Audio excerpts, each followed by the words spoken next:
Saudaraku, meskipun gagal meraih kemenangan di KOFO Cup 2024, Respak tetap meningkatkan kepercayaan diri mereka menuju musim baru Liga Voli Korea yang akan berlangsung mulai Sabtu 19 Oktober. Kekuatan utama Respak, terutama di sisi sayap, masih solid dan tetap menunjukkan taringnya meskipun ada beberapa perubahan besar di tim. Seperti diketahui, dalam babak penyisihan grup, Respak berhasil menjadi tim dengan perolehan poin terbanyak kedua, yaitu 300 poin, hanya terpaut sedikit dari Hyundai Hillstead, yaitu 302 poin.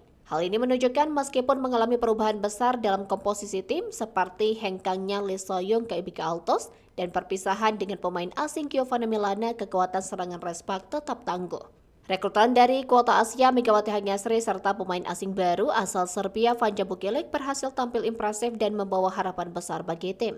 Meskipun ada kekhawatiran tentang absennya es domestik yang tangguh, peran veteran Pyo Songjo berhasil menenangkan kekhawatiran tersebut.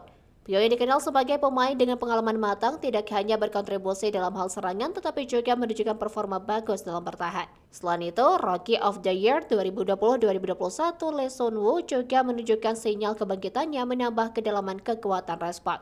Di sisi pertahanan, kekuatan Respak juga tidak bisa diremehkan. Diperkuat oleh dua middle blocker timnas aktif Park Eun-ji dan Jung Ho-young, middle blocker Respak tampil dengan solid. Tentu hal ini memberikan keunggulan pada strategi pertahanan tim yang akan sangat penting dalam menghadapi tim-tim kuat di Liga Voli Korea 2024-2025 mendatang.